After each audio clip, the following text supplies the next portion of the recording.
Week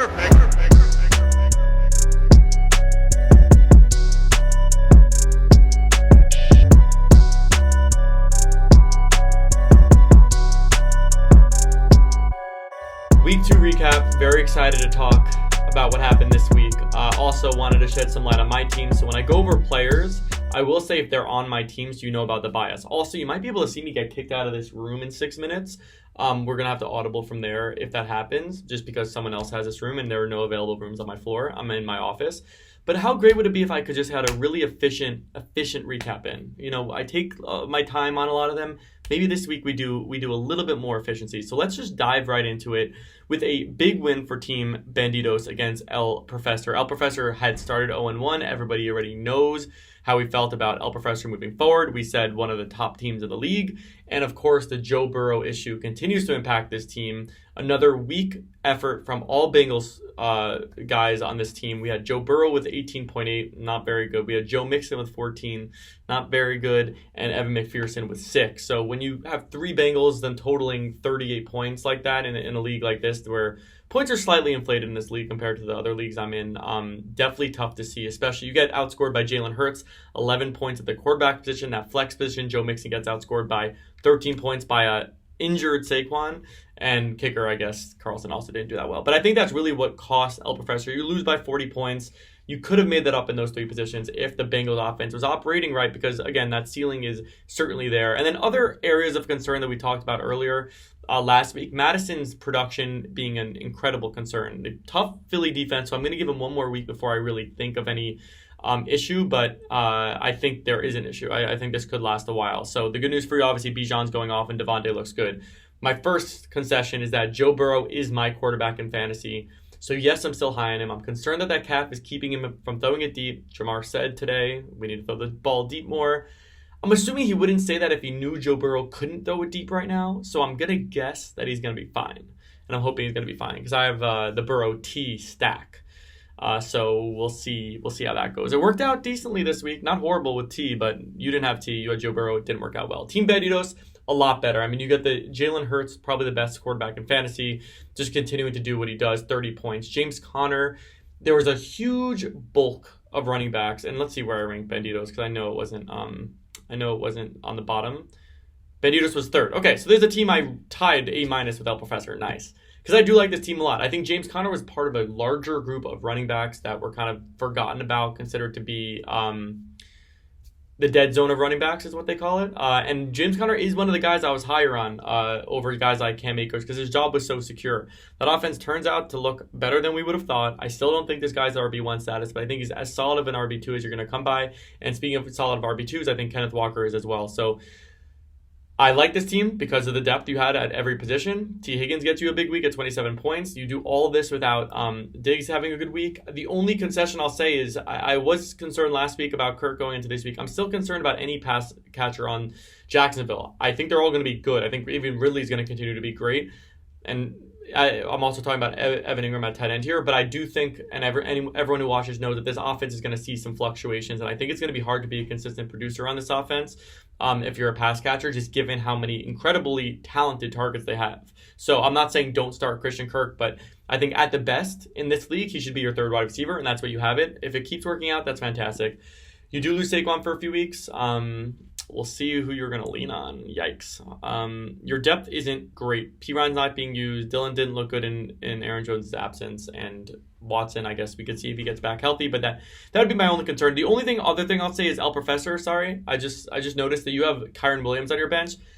Let me just talk about Kyren Williams so really quickly because I have him on my team as well. And I love him. I absolutely love him. The offense looks incredibly effective.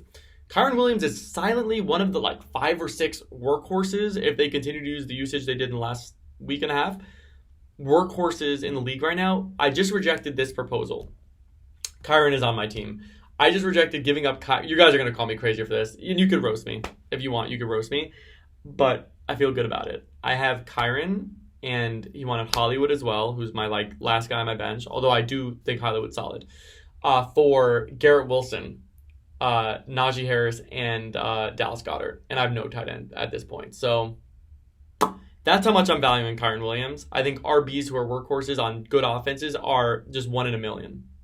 More specifically, 1-8, 1-6. Yeah, 1-6. So anyway, I think it's a must start. Kyren Williams every single week. I don't want to see him on your bench one more time. I'm going to literally throw a fit right now. I think you're deep at running back. You could probably make a move for a wide receiver because I think that wide receiver group could use more help than your running back group. But with that being said, let's go to the next matchup. And I'm definitely getting kicked out. Wow, I'm already 1 minute away. This is going to be brutal. I'm going to stop the video when I get kicked out, and then I'll just send a second video and attach both. Okay. Second up, Paco Libre goes to 2-0. Paco Libre is absolutely on a mission. A team that I said was middle of the pack to start. And 130, honestly, I mean, you would have lost to both the teams we were just talking about. So I still feel like this is a pretty middle of the pack team, but really strong start. I mean, the biggest concern, everyone knew Mahomes, McCaffrey, it's as good as you could start with. My biggest rival in my league has Mahomes, McCaffrey. But when you go past that, that was where I was like, it just falls in the middle of the road. And I'm going to keep that opinion. I mean, DJ Moore's going to be inconsistent like he has been. Judy, I think, is going to be fairly inconsistent. Drake London's going to be inconsistent. That's 3 wide receivers that are not consistent producers. Probably the only team in the league that doesn't have a consistent producer at wide receiver. So that's really where my concern lies. Dalvin, 0 points. I mean, he looks horrible. I'm a Jets fan. He looks so bad. If it isn't Brees moving forward, I don't know what they're doing.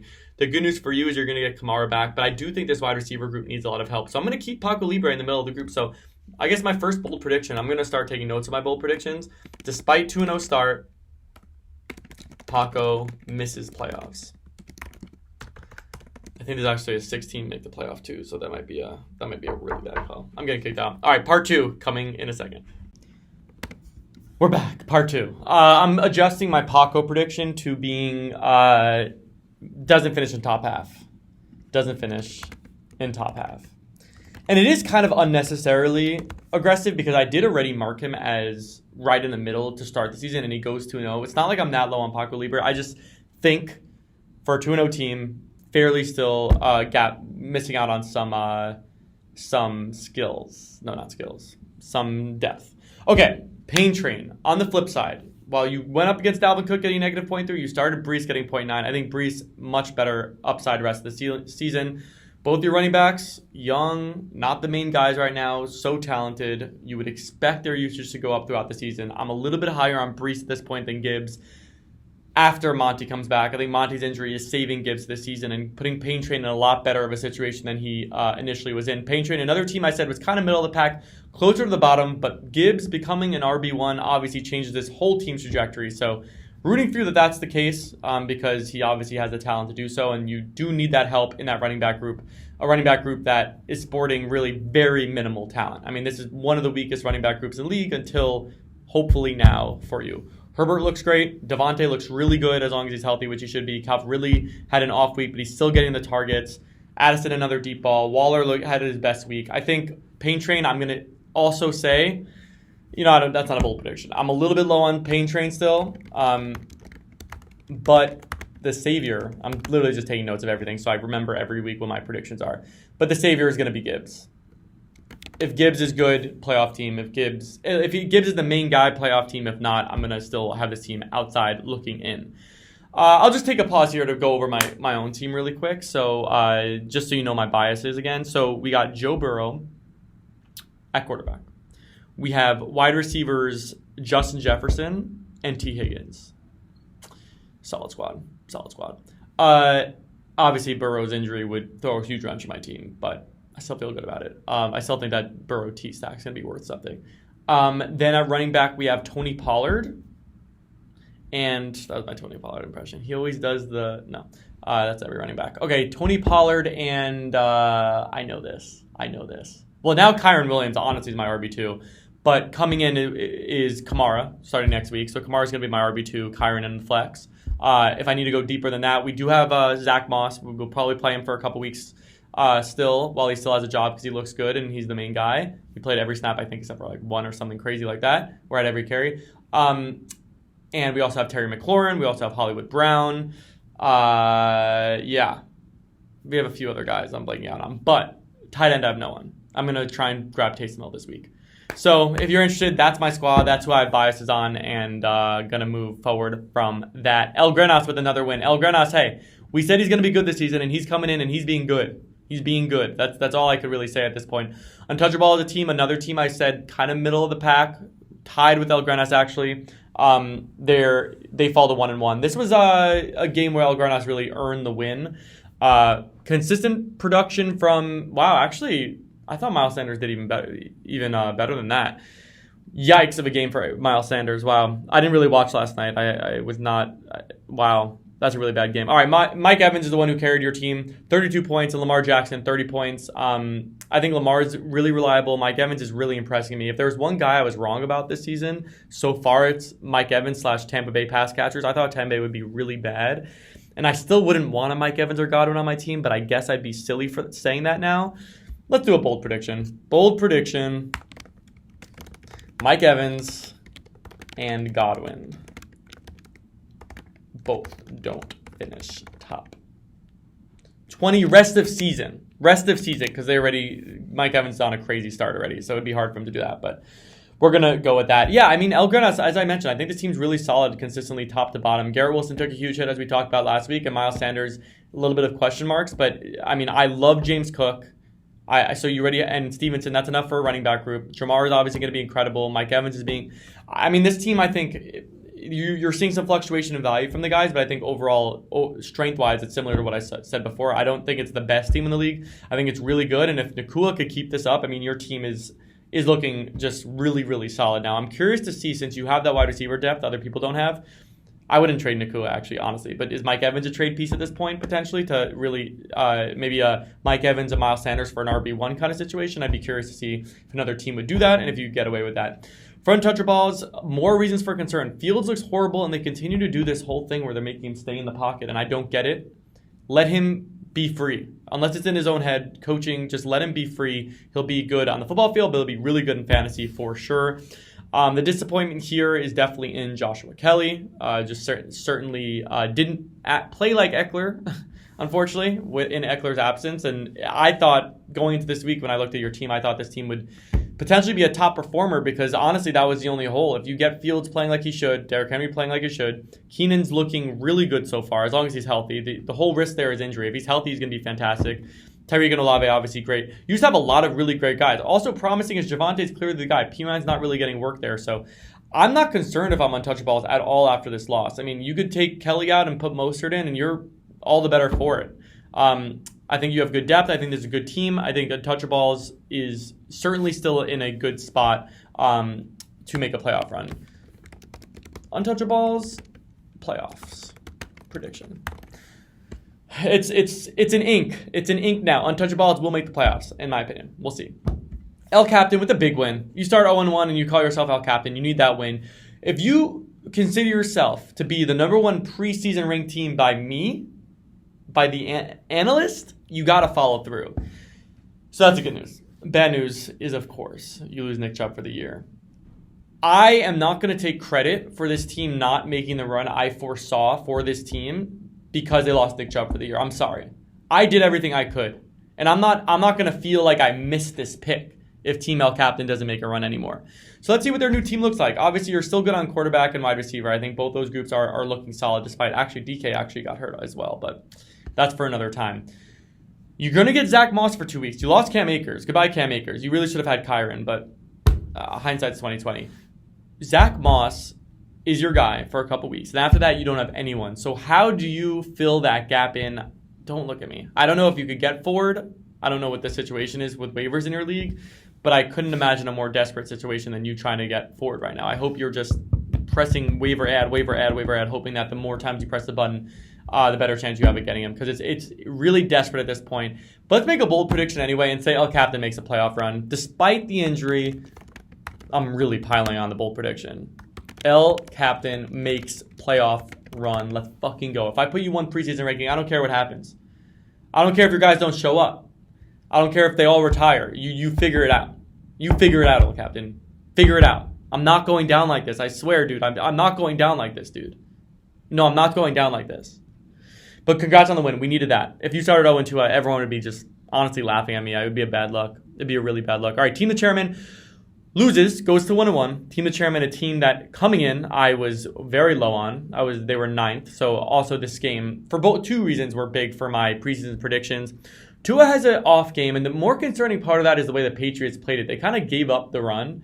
I don't think other teams are going to make it as easy to run, but if they do, Tua's not going to have the crazy weeks like he had last week. So I still like Tua as a starter. I'm not as concerned with him as I am Josh Jacobs, your RB1. Negative rushing yards, really bad. I would say top 3, at least within the top 3 priorities for a running back is getting positive yards. So not being able to do that is tough. It's tough. He's still the guy. It was a pretty tough matchup. I still think he's going to be good. I don't think he's going to be last season. I never did. I passed on him at 16. I picked 16. I guess that's not that crazy, actually. But an RB1 from last year, you would think, should be taken first round or early second.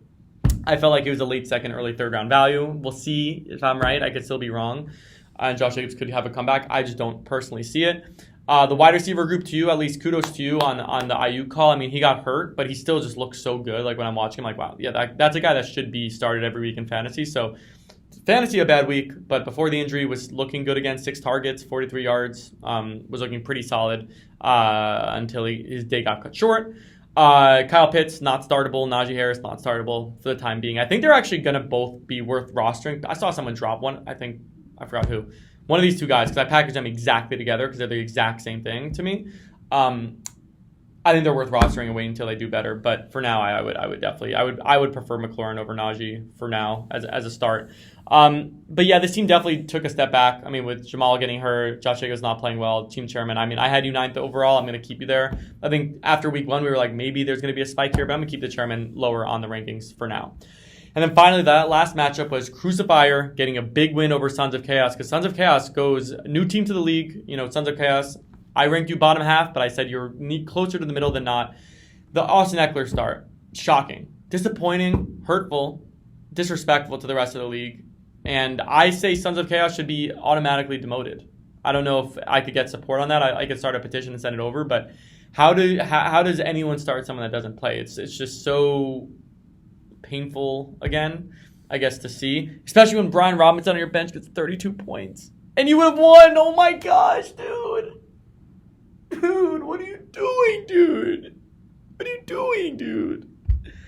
I hate seeing that. I'm not going to talk about this team anymore. I only analyze teams that try.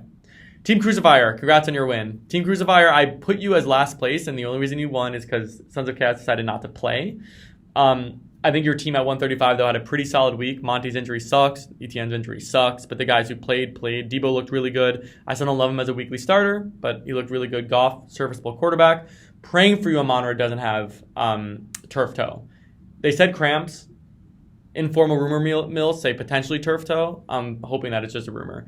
Because if it is, still a solid team. You get Swift being able to step back up for you. Amari looks as healthy as ever. I don't know all those reports. He clearly was good. So this is a good team. Crucifier, I'm actually going to put you on the up and up. I put you 10th preseason. I'm going to move Crucifier up to like 7. Crucifier up to 7 in power rankings. And with more room to climb. I think there was some good progression for your team. I still don't see it as a playoff team, but certainly the potential is there. So Sons of Chaos is my new enemy, unless I get good context. Sons of Chaos, new enemy. Unless I get context into why that happened. Okay, but with that is week 2 recap. A little bit less formal because I had some room instability, but those are my takes for this week. Let me know which takes you agree with, what you don't agree with, any questions for next week you want us to talk about. Again, we got a new enemy now in Sons of Chaos. We got Crucifier raising up the power rankings. We made a lot of really specific calls for no reason, bold predictions on specific teams that we're going to have to now hold true to. So let's see what happens. It will be a wild ride. Can't wait. Bye.